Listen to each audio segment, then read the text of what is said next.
Salut et bienvenue à la deuxième vidéo portant sur Symfony 5. Aujourd'hui, nous allons voir l'architecture de Symfony, tous les dossiers qui composent Symfony. Donc pour cela, au niveau de notre vue de commande, on a ici pour arrêter notre serveur, on fait CTRL-C pour pouvoir arrêter notre serveur. D'accord. Donc une fois qu'on coupe notre serveur, on va faire. Moi je suis sur Visual Studio Code, donc je vais faire CTRL pour pouvoir ouvrir le projet sur mon éditeur de test. Alors, si vous n'avez pas sur Visual Studio Code, voilà, ouvrez votre dossier, votre projet sur votre éditeur de test. Donc, avec la commande code point, voilà, le projet s'ouvre sur mon Visual Studio Code. Ok. Voici l'architecture de notre projet Symfony. Sachez que le Symfony utilise le modèle MVC, modèle View Controller. Ok. Et on a le dossier bin qui contient le fichier console, qui va répertorier les éléments de nos consoles, la commande console, PHP init. On a le dossier config, dans ce dossier qu'on va configurer tout notre projet. Voilà, on va faire la configuration, la gestion des routes, le package. Voilà, on a l'intérieur des packages, on a l'environnement de développement dev. Voilà, nous sommes en mode développement et ici en mode production. Ici, nous sommes en mode test. Donc on peut passer notre application soit en mode développement, en mode production ou en mode test. Lorsqu'on développe, on doit être en mode développement. Lorsqu'on envoie le site en ligne, en mode production, on va envoyer le site en ligne, on peut tester notre application. Donc on reste en mode test. On a le cache, doctrine et ainsi de suite. Ok. Donc ça c'est le dossier config. On a le dossier on a route, voilà, qui contient le fichier service. Donc c'est à l'intérieur de ce fichier quand on va voir tous nos services. Voilà, ici ce sont nos routes. Nos routes aussi, on peut dire ce sont les liens, voilà, les chemins, le chemin qu'on va emprunter pour ajouter un fichier. Ok. Ensuite, on a la migration. Lorsqu'on fera nos migrations, on verra la migration plus tard.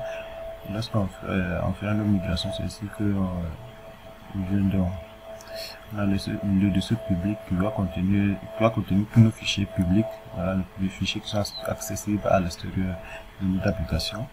On a le dossier SSC qui veut dire source, qui contient notre contrôleur. Voilà, comme on a dit, Symfony utilise le modèle l'architecture modèle view controller. Ok, donc on a le contrôleur qui est ici. Ici à l'intérieur de ce dossier contrôleur, on aura tout le contrôleur. On a nos modèles ici, voilà, l'entité, nos classes, nos tables à l'intérieur de ce dossier entity. On a nos repositories. Voilà, ici les repositories ici vont nous permettre de faire des commandes, des requêtes vers nos bases de données. Ensuite, on a le dossier template ici sur nos vues. Voilà, donc ici, on a le modèle ici, et la vue ici, puis le contrôleur là. Donc, modèle vue contrôleur. Donc ici, la vue ici va contenir tous nos vues. Voilà, en général, sont les fichiers HTML. Donc ici, mais Symfony utilise le fichier twig. On verra ce que c'est que twig plus tard. On a le dossier va, voilà, va qui va contenir tous nos caches et puis nos caches et puis nos logs. Voilà. Ensuite on a le dossier vendeur.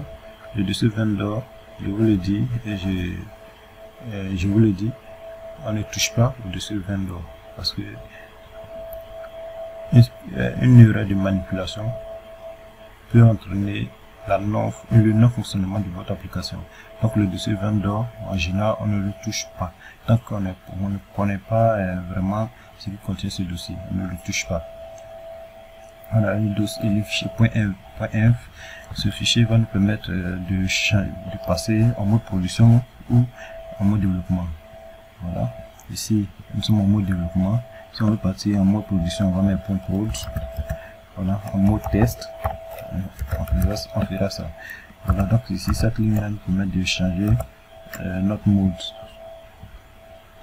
Ok, ensuite ici on va configurer nos mails si on gère nos mails dans notre application.